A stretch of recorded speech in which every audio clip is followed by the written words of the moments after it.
Monastic teachings across Tibet, Japan, China, and Southeast Asia share one fundamental truth: the mind is not naturally peaceful. It must be trained the same way a warrior trains the body. The Dalai Lama, Zen masters like Thich Nhat Hanh, and ancient texts such as the Dhammapada all describe the untrained mind with the same metaphor: a wild monkey, restless, reactive, anxious, continuously grabbing at thoughts, fears, and desires. The first step of monk discipline is understanding this simple principle. Your mind is not broken, it is simply untrained. Modern psychology confirms this. Studies from Harvard and Stanford show the average human spends 47% of the day mentally drifting, lost in thought, replaying memories, imagining fears, or comparing themselves to others. This mental noise creates anxiety, emptiness, and emotional fatigue. But monks learn something most people never hear. Thoughts are not commands, emotions are not identities, and attention is a skill that can be strengthened. The Dhammapada says, "Whatever the mind frequently thinks upon, that it becomes." This means that your mind is not a fixed structure. You shape it every day through what you allow it to focus on. The purpose of monastic training is to reverse the current.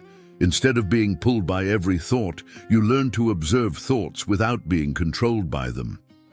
This begins with a foundational exercise called mind anchoring.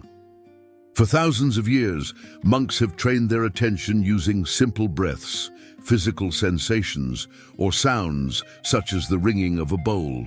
Neuroscientists today call this attention stabilization, and studies show it thickens the prefrontal cortex, the part of the brain responsible for clarity, emotional regulation, and decision-making.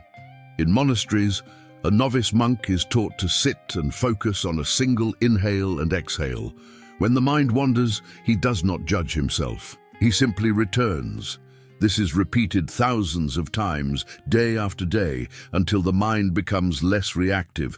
This practice is called samatha, the development of calm abiding. It teaches a monk to step out of the constant storm of mental chatter. For the modern world, this is a life-changing lesson. You do not need to eliminate thoughts. You only need to stop chasing them. Another essential teaching is understanding the nature of emotion. Monks study a principle called impermanence. Nothing in your inner world stays forever. Every feeling rises, peaks, and dissolves. Anxiety, anger, sadness, desire, none of them are permanent. The reason suffering feels endless is because the mind clings to emotions long after they arise. Zen master Shunryu Suzuki said, "Feelings come and go like clouds in the sky. Conscious breathing is my anchor." Monks train themselves to observe emotions the way one watches weather, without resistance, without judgment, without fear. This reduces emotional intensity and prevents over-identification. Meanwhile, cognitive science confirms the same. When you observe an emotion without reacting, the amygdala quiets and the brain returns to balance. Another core practice is vipassana, or insight meditation, which teaches monks to observe the mind at a deeper level: patterns, habits, triggers, and unconscious beliefs. They learn to see how desire creates tension, how comparison creates suffering, how distraction weakens the spirit, and how attachment amplifies pain. Through this, monks develop a level of self-awareness most people never reach, because most people never stop long enough to see what is happening inside. A monk's day begins early, 4:30 a.m. in many monasteries, because the morning mind is clearer, softer, easier to shape. Rituals such as silence, chanting, tea preparation, or mindful walking are not religious performances, but attentional training. They reset the nervous system, regulate breathing, and bring the mind into presence. One of the most powerful teachings is this: your mind becomes your home. Make it a place worth living in. If your inner world is chaotic, no achievement can calm you. If your inner world is grounded, no external chaos can break you. The mind is the foundation of every experience, and monks dedicate their lives to mastering it, not because the world is easy, but because mental discipline makes any world livable. To begin transforming your mind, monks recommend 3 simple daily practices. 1 minute of mindful breathing before you touch your phone. And the 2, noticing when a thought is just a thought and letting it pass. 3, bringing full awareness to 1 ordinary action a day, drinking water, walking, washing your hands. These practices start rewiring the brain. You begin to replace reactivity with clarity, confusion with awareness, and chaos with calm. The beginning of wisdom is realizing you are not your thoughts. You are the one who can observe them. And once you learn this, the mind stops being a master and becomes a powerful tool. Monastic training is not built on motivation, but on discipline. Small, precise, repeatable actions that slowly reshape the mind and body. In monasteries, from Dharamsala to Kyoto to Chiang Mai, the biggest secret monks teach is this: discipline is freedom. Without discipline, the mind becomes chaotic. With discipline, the mind becomes clear, focused, resilient, and peaceful. Modern science confirms that routines reduce anxiety because they give the brain predictability. Monks understood this long before neuroscience existed. Every day, they follow structured rituals designed to cut through mental fog and emotional noise. The first pillar is early rising. Almost all monastic traditions begin their day before sunrise because the mind is quieter and the nervous system is still in a receptive state. Studies show that willpower is strongest in the morning, and monks use this window to set the tone for the entire day. The goal is not to wake up early for productivity, but for clarity. When you begin your day with intention, your mind stops being reactive and becomes directed. The second pillar is sacred simplicity. Monks live with minimal possessions, not because they reject the world, but because they understand a powerful psychological truth. Every object you own occupies mental space. Clutter multiplies decision fatigue. Too many choices drain focus. By simplifying their environment, monks simplify their mind. This aligns with research showing that clean, minimal spaces reduce cortisol, increase creativity, and strengthen emotional regulation. The third pillar is embodied awareness. Monks do not separate the mind from the body. They know the body is the doorway to grounding and presence. This is why practices like walking meditation, mindful eating, bowing rituals, and repetitive chanting exist. Each action trains the nervous system to remain centered regardless of external pressure. In Zen monasteries, a novice monk may spend hours sweeping leaves or washing bowls, not as chores but as spiritual training. The principle is simple. When you sweep the floor, sweep your mind. In modern terms, these repetitive tasks teach cognitive anchoring and reduce mental fragmentation. The fourth pillar is breath mastery. Breath is the oldest monastic technology. Tibetan monks practice tummo breathing to generate inner heat and resilience. Zen monks use zazen breath counting to stabilize attention. Theravada monks use anapanasati, mindful breathing, to regulate the emotional brain. Science now shows that slow exhalation activates the vagus nerve, reducing stress and quieting anxiety almost instantly. Monks use breath as a remote control for the mind. Whenever fear, anger, or overwhelm arises, they return to one deep breath. Inhale for 4 seconds, exhale for 6. This shifts the brain from fight or flight to calm awareness. The fifth pillar is mental fasting. Just as the body needs breaks from food, the mind needs breaks from stimulation. Monks practice silence, reduce unnecessary speech, and avoid mental clutter. Silence is not emptiness, it is recovery. It allows the mind to reset, the nervous system to repair, and insights to surface. Today, our minds are overstimulated by notifications, scrolling, noise, and constant comparison. Mental fasting, 5 minutes of intentional silence, 1 hour with your phone off, 1 day a week without digital input, begins restoring clarity. The sixth pillar is compassion training, a technique rarely understood outside monasteries. Compassion is not softness, it is emotional strength. When monks practice metta, loving-kindness meditation, they train the brain to reduce self-judgment, increase empathy, and dissolve emotional tension. Neuroscience shows that compassion practices thicken regions of the brain associated with inner peace and satisfaction. Compassion toward oneself is crucial. It reduces inner conflict, which is one of the main sources of suffering. The seventh pillar is purposeful suffering. Monks do not avoid discomfort. They use it to grow resilience. Cold showers, long sitting sessions, fasting, silence retreats, or long walks are not punishments but training in endurance and presence. When you choose small discomforts, big difficulties lose their power over you. This principle is aligned with the psychological concept of stress inoculation.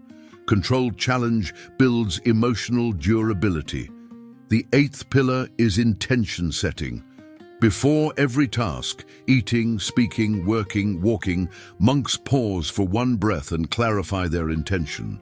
This rewires the habit brain and strengthens mindful action. Studies show that setting micro-intentions increases willpower, reduces impulsivity, and improves emotional regulation. The ninth pillar is letting go, one of the most difficult practices. Monks train themselves to release attachment to results, praise, blame, and expectations. They focus on effort, not outcome. This reduces anxiety and increases clarity because the mind stops projecting into the future. Letting go is not passive, it is mental strength. When you stop resisting reality, your energy returns, your mind stabilizes, and your heart becomes lighter. Discipline is not about perfection, it is about repetition. Small habits practiced consistently become mental armor. Monks say, "You do not rise to the level of your intentions, you fall to the level of your training." A disciplined mind is a peaceful mind. In the next part, we explore how monks train emotional mastery, how they transform fear, anger, sadness, and loneliness into wisdom. In monasteries across the Himalayas, Japan, and Southeast Asia, monks are taught from the beginning that emotional suffering is not an enemy, but a teacher.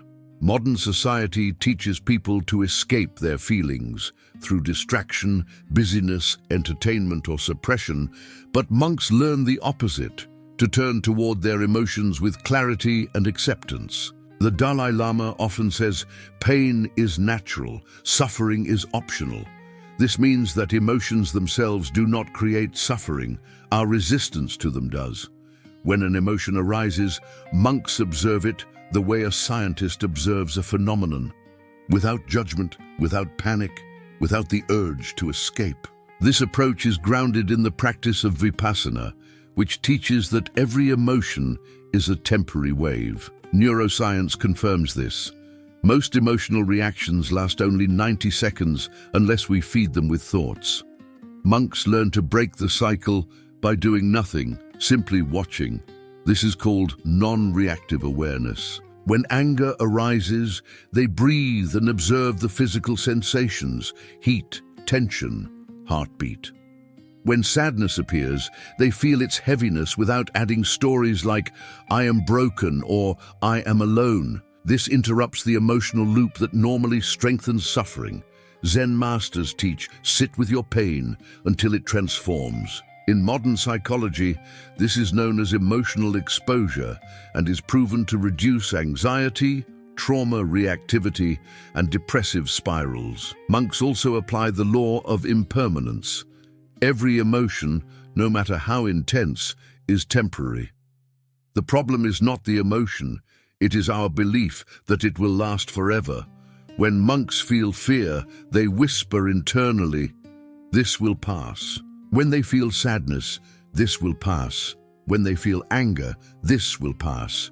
This creates cognitive distance, allowing the emotional wave to rise and fall naturally. Another core teaching is emotional naming. Tibetan monks call this touch and let go. Studies by UCLA show that labeling an emotion reduces activity in the amygdala, the brain's fear center. When you say, this is anger, this is anxiety, or this is disappointment, you shift from being inside the emotion to observing it from the outside. Monks also train their emotional strength through Tonglen, the practice of breathing in suffering and breathing out compassion. While symbolic, research links compassion meditation to increased activation in regions responsible for emotional regulation. When monks breathe in discomfort, they acknowledge pain as part of the human experience. When they breathe out compassion, they cultivate an inner state of expansion rather than contraction. Emotional mastery requires removing the ego's interpretations.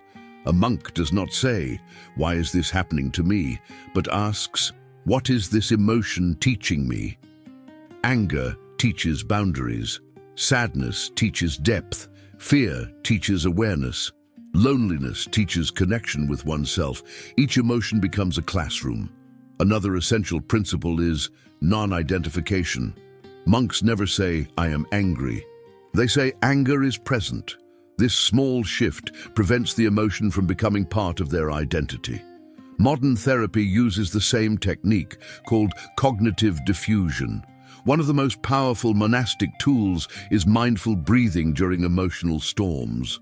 When a strong emotion arises, monks lengthen the exhale, triggering vagal relaxation. This prevents impulsive reactions and brings the prefrontal cortex back online. A monk facing anger breathes deeply and slowly, knowing that no wise decision is made from an agitated mind. They wait for the emotional wave to pass before speaking or acting. Another technique is sacred pause. Before responding to insult, stress, or fear, monks pause for one breath. Monks also practice shadow awareness, understanding the hidden causes behind their emotions. They explore questions like, what am I really afraid of? What expectation was I holding? What wound is being touched? This develops deep self-insight that dissolves emotional confusion. A Zen proverb says, "When you understand your root, the branches no longer frighten you." In modern psychology, this mirrors schema therapy and internal family systems. To heal emotional wounds, monks practice self-compassion, a discipline rooted in Buddhist psychology. Monks know that harshness does not create strength, it destroys it. Another powerful monastic tool is equanimity, the calm acceptance of life as it is. Equanimity does not mean indifference. It means seeing emotions clearly without drowning in them. When joy comes, accept it. When disappointment comes, accept it. When fear comes, accept it. This balanced mind becomes unshakable. Emotional mastery is not eliminating emotions. It is learning to navigate them with wisdom instead of fear. Monks feel everything ordinary humans feel, but they relate to emotions in a different way, with clarity instead of confusion, calm instead of chaos, and compassion instead of self-judgment. In the next part, we explore how monks cultivate inner peace, energy management, and daily balance using ancient rituals blended with modern scientific understanding. Inner peace is not an accident. It is engineered through daily habits that align the body, mind, and spirit. Monks spend years studying how energy moves through the human system, how stress accumulates, and how peace is cultivated. Their daily rituals are not religious routines. They are psychological technologies designed to stabilize the nervous system, strengthen attention, and open the heart. One of the most important teachings is that inner peace begins in the body, not the mind. When the body is tense, the mind becomes chaotic. When the body relaxes, the mind follows. This is why monasteries across Tibet, Japan, and Thailand begin the day with gentle physical practices, stretching, bows, mindful walking, breathwork. These movements activate the parasympathetic nervous system, reduce cortisol, and signal safety to the brain. Modern science confirms what monks knew for centuries. Calming the body creates a foundation for mental clarity. The first principle of monk energy management is rhythm over intensity. Western culture values pushing, grinding, forcing results. Monastic culture values steady, consistent flow. Zen masters call this the middle way, never too tense, never too loose. This philosophy protects energy and prevents burnout. By maintaining a balanced rhythm, monks can sustain deep focus without mental exhaustion. The second principle is presence in micro-actions. Monks find peace not by escaping life, but by being fully present in it. Whether they are eating a bowl of rice, pouring tea, sweeping the floor, or placing their sandals by the door, they bring complete awareness to the moment. This transforms ordinary actions into meditation. Presence stops rumination. Presence interrupts overthinking. Presence prevents emotional spirals. Neuroscience shows that when attention is anchored in the present moment, the default mode network, responsible for anxiety and self-criticism, calms down. The third principle is energetic boundaries. Monks do not expose their mind to chaos. They avoid unnecessary noise, gossip, and emotional pollution. They choose silence over drama, slowness over rush, clarity over confusion. Their boundaries are not walls, they are self-respect. By controlling inputs, what they hear, see, and consume, they protect their inner space.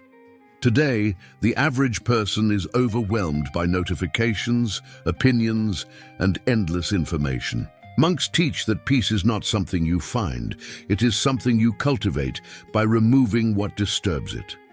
The fourth principle is breath cycles. Monks throughout Asia use breathing techniques to regulate energy. Tibetan monks practice 4-7-8 breathing to calm fear. Zen monks focus on long, slow exhalations to dissolve tension. Taoist monks use belly breathing to increase grounding and internal balance. Research shows that deep diaphragmatic breathing reduces amygdala activation, improves heart rate variability, and stabilizes emotions. 1 breath can change your state. 10 breaths can change your day. The fifth principle is nature immersion. Monks live close to mountains, forests, rivers, and sky for a reason. Nature heals the nervous system. Studies on forest bathing show that exposure to natural environments reduces anxiety, increases serotonin, and enhances clarity. When monks walk in silence, surrounded by nature, they reconnect to the rhythm of life. In modern life, even 5 minutes of sunlight, grass, wind, or sky can recalibrate the mind. The sixth principle is scheduled stillness. Monks do not wait for peace. They create it by scheduling pauses. Throughout the day, bells ring in monasteries to signal moments of silence. Everything stops: walking, speaking, working. For 1 breath, awareness returns. These micro-pauses reset attention and stop emotional accumulation. Research shows that short mindfulness breaks improve memory, focus, and emotional resilience. The 7th principle is gratitude and contentment training. In monasteries, gratitude is not a fuzzy emotion, it is a discipline. Monks practice appreciating what is present instead of chasing what is missing. This rewires the brain's reward system and reduces the craving that fuels suffering. Gratitude shifts the mind from scarcity to abundance, from comparison to contentment, from agitation to peace. The 8th principle is letting go through ritual release. Tibetan monks create elaborate sand mandalas for days, then destroy them within minutes. This teaches the art of releasing attachment, an essential ingredient of inner peace. You cannot be peaceful if you cling to perfection, outcomes, expectations, or control. The ritual reminds them and us that everything is temporary. Peace comes when you stop fighting impermanence. The 9th principle is evening purification. Before sleep, monks review the day without judgment. They mentally release tension, acknowledge mistakes, forgive themselves, celebrate small acts of awareness, and set an intention for the next day. This clears emotional residue and improves sleep quality. Inner peace is not built through escape, but through mastery of daily living. By aligning breath, body, attention, gratitude, boundaries, and intentional pauses, monks create an inner world that remains calm even when the outer world is chaotic. Their secret is simple: peace is a practice, not a miracle. In the next part, we explore how monks cultivate purpose, discipline of the heart, long-term resilience, and a meaningful life rooted in ancient wisdom and modern psychological truth.